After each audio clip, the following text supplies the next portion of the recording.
Donald Trump gets stopped by a furious veteran at the airport, but instead of arguing, he makes a shocking call that changes everything. The airport terminal hummed with controlled chaos, the usual mix of boarding calls, rolling suitcases, and muffled conversations. Travelers moved with varying degrees of urgency, some rushing toward their gates, others lingering in line at coffee kiosks. Beyond the bustling crowds, in the VIP security lane, things were quieter, more orderly. This was where high-profile individuals passed through, away from the usual congestion. And today, one such figure had just arrived. Donald Trump walked with purpose, flanked by two aides, his polished Oxfords clicking against the sleek tile floor. He was dressed in a charcoal suit, crisp white shirt, signature red tie. Unlike the public perception of him, surrounded by flashing cameras, roaring crowds, or podiums, here, he was just a man on the move. A step behind him, Lisa, a poised, sharp-eyed staffer in a fitted navy dress, balanced a tablet in one hand and a phone in the other. She was already speaking before they even reached security. "The cabinet briefing has been rescheduled. Your next call will be with..." Trump held up a hand, signaling for silence. "Just tell me when we're wheels up." His voice was firm, but controlled. Lisa nodded, falling in step with him. Beside her, Mark, a towering man with a no-nonsense demeanor, was scanning the surroundings. Security was always a concern in public spaces, even controlled ones. Ahead, a TSA officer straightened at attention as they approached. "Good afternoon, Mr. President. Right this way." Trump gave a short nod, already loosening his cufflinks, ready to move through the security checks smoothly. His aides had already cleared ahead of him. And then, a voice. Not loud, not aggressive, but pointed. "Well, well, even presidents have to take off their shoes, huh?" Trump barely glanced up. It wasn't the words that made Lisa and Mark pause. It was the tone. It wasn't admiration. It wasn't a joke. It was something else. The TSA officer hesitated, mid-motion. Even the agent handling the metal detector stopped scanning for a brief second before resuming. Lisa didn't react right away. Mark, however, turned his head slightly, tracking the source of the voice. And then, he stepped forward, just a little. The man who had spoken was standing 2 lanes over. Older, late 50s maybe. Broad-shouldered, weathered features. His hair was short but had started to gray at the temples, and there were deep lines around his eyes. Not from age, but from experience. He wasn't just any passenger. He was wearing a faded bomber jacket with a military patch sewn into the sleeve. A veteran. And he was staring directly at Trump. Trump, who had just finished setting his watch and wallet in the bin, paused. He exhaled through his nose, then slowly lifted his gaze toward the man. Not with impatience, not with irritation, just waiting. The veteran adjusted the duffel bag slung over his shoulder, knuckles tightening around the strap. Lisa's grip on her tablet subtly shifted.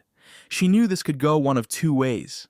Either the man was just making conversation, or this was about to turn into something much bigger. Mark, sensing the shift, squared his stance slightly. Not aggressive, just ready. The rest of the travelers in the general security lanes began to notice the strange energy. Some turned their heads. A woman ahead in line hesitated before pushing her carry-on forward. The TSA agent behind the X-ray monitor pretended to focus on the screen, but was absolutely listening. And yet, despite the eyes on him, the veteran wasn't backing down. Finally, he took a slow step forward, closer to the dividing line between the lanes. Lisa felt the air shift before the veteran even spoke. She had been around Trump long enough to recognize the moments that escalated, the ones that could explode into headlines within seconds. This felt like one of them. Her grip on the tablet tightened. On the surface, she remained poised, shoulders back, feet planted, maintaining the calm efficiency expected of someone in her role. But inside, her mind was already racing. How was he going to handle this? Trump was unpredictable.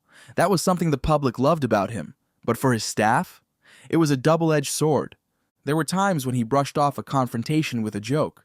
Times when he leaned in, took control, dominated the room. And then there were times, rare but real, when he surprised even them. Lisa had seen it before. Moments when, despite the noise surrounding him, he locked in on a person, really listened, and responded in a way that no one saw coming. Was this going to be one of those moments? She stole a glance at the veteran, the way he stood, the weight in his expression, This wasn't some heckler looking for attention. This was something deeper. Lisa's pulse ticked up slightly. This was the kind of moment that could go viral within minutes. If Trump dismissed him, it would be all over the news. If he lashed out, it would be clipped, edited, and spread within the hour. If he handled it well, it could shift the entire conversation. And then Trump spoke. "You got something to say?" Lisa exhaled, but not in relief. Trump's voice broke the silence. He didn't raise it, didn't turn toward his aides, didn't call for security, just looked at the man and asked. The lounge fell even quieter. For a moment, the veteran didn't answer. He just held Trump's gaze, searching. And then, in a voice lower than before, but just as firm, he said, "Yeah, I do." And just like that, the routine security check had turned into something else entirely. The tension thickened like a storm cloud. Passengers in line stilled, their attention no longer on their boarding passes or bins on the conveyor belt. A TSA agent, mid-swipe with his security wand, froze in place. Even Lisa, who had trained herself to anticipate and stay ahead of these moments, felt her breath hitch. The veteran squared his shoulders, his boots planted firmly on the tile. He wasn't yelling anymore, which somehow made it worse. "I served this country for 22 years, he said. His voice was steady, but there was an edge to it, like a blade sharpened over time. "I believed in what we stood for, in leadership, in promises made to the people who gave up everything." The room held its breath. Trump didn't interrupt, didn't cut him off. He just watched, his gaze unreadable. The veteran swallowed once, like he was trying to push down something heavy. "But then I came home, and you know what I found?" His jaw clenched. "Nothing. The system turned its back on me. VA hospitals underfunded, promises forgotten, people like me, who risked it all, left to fend for themselves." His voice cracked just slightly, but it wasn't a weakness. It was anger held back for too long. "I watched my brothers, men who bled for this country, end up homeless, sick, ignored." He exhaled sharply. "And all I hear on the news is big talk, big deals, big money. Meanwhile, we're still out here fighting a different kind of war." Silence. Even the TSA agent, now gripping a plastic tray, seemed unwilling to break it. Lisa glanced at Trump. Say something. But Trump was still, watching, listening, waiting. And then the veteran's next words shifted the entire room. "So tell me, Mr. President," he said, taking a single step forward, "what are you going to do about it?" The challenge hung in the air. The weight of it was undeniable. Trump slowly exhaled, and for the first time since this began, he looked away, not in avoidance, but in thought. Mark had been in the background, watching the situation unfold with increasing unease. He had seen these moments before. He knew how they could spiral. Trump thrived in confrontation. His energy fed off the crowd, the cameras, the spectacle. But this was different. The veteran wasn't trying to embarrass Trump. He wasn't putting on a show. He was angry, hurt, desperate.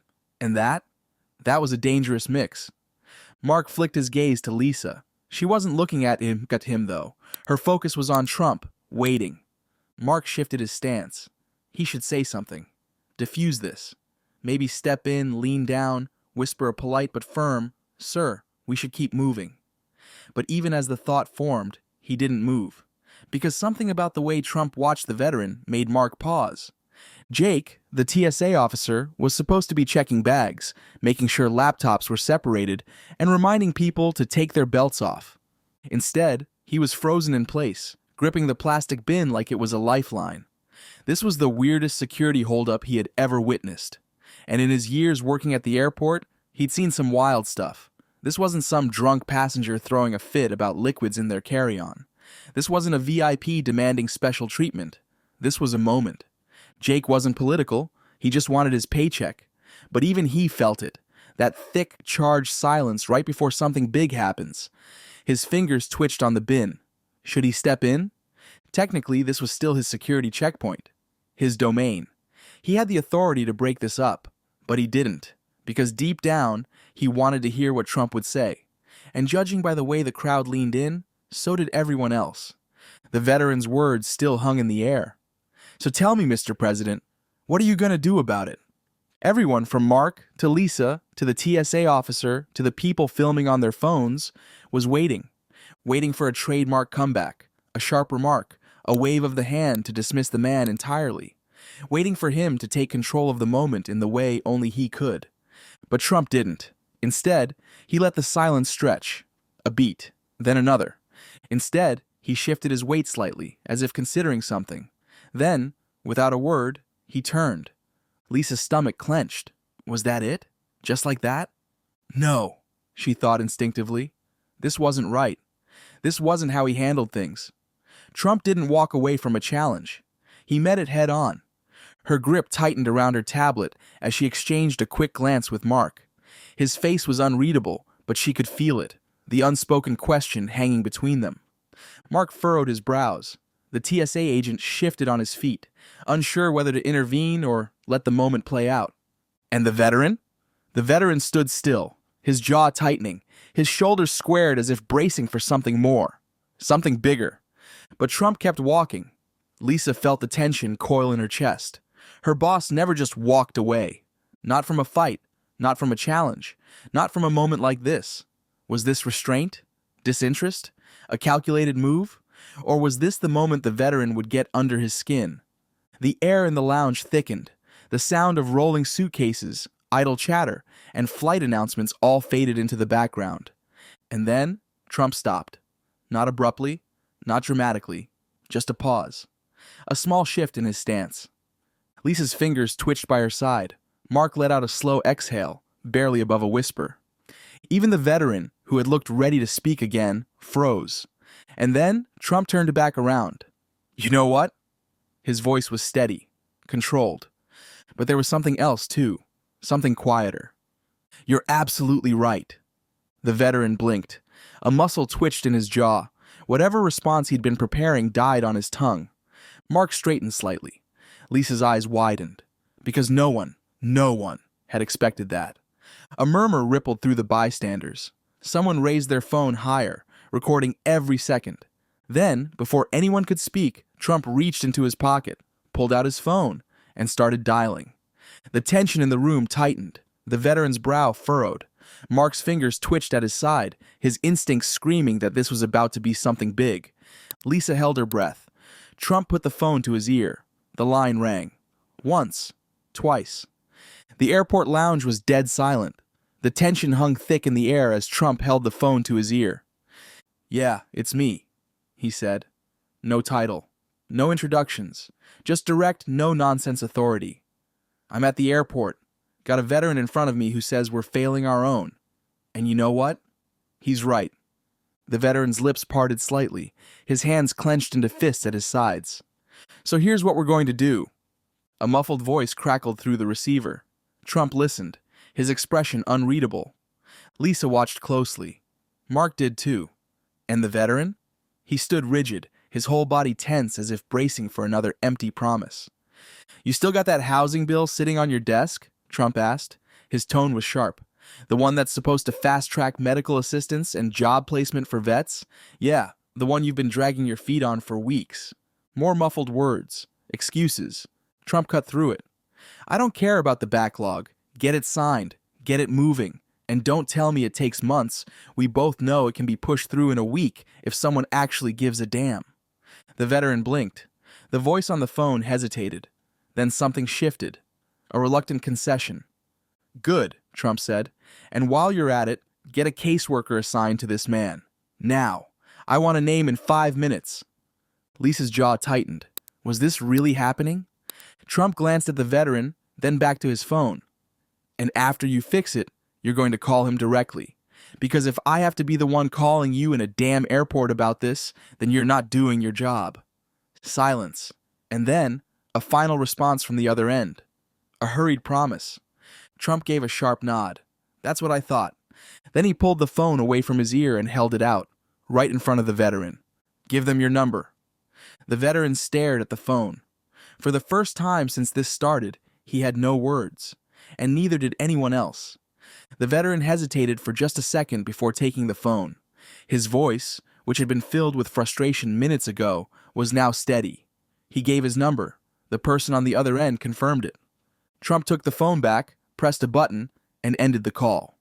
No grand speech, no looking for applause, just action. Mark stepped forward instantly, adjusting his stance. "Sir, your flight." Lisa, still stunned, quickly regained her composure. She moved slightly ahead, scanning the path toward the gate. The moment had stretched long enough. They needed to move. Trump exhaled, giving the veteran one last look. "You'll get that call." The veteran, who had spent years watching promises fall through cracks too small to see, studied the man in front of him. "Thank you," he finally said. Trump simply nodded. No need for anything more. As they turned to leave, the TSA agent, who had been frozen like the rest of the crowd, shifted suddenly. Then, without hesitation, he dipped his head in a subtle but unmistakable bow of respect. Lisa noticed. So did Mark. Trump? He just kept walking, his entourage falling into step beside him. The veteran stood there, watching as the man disappeared into the terminal, gripping the phone in his hand like it was proof that today, for once, someone had listened.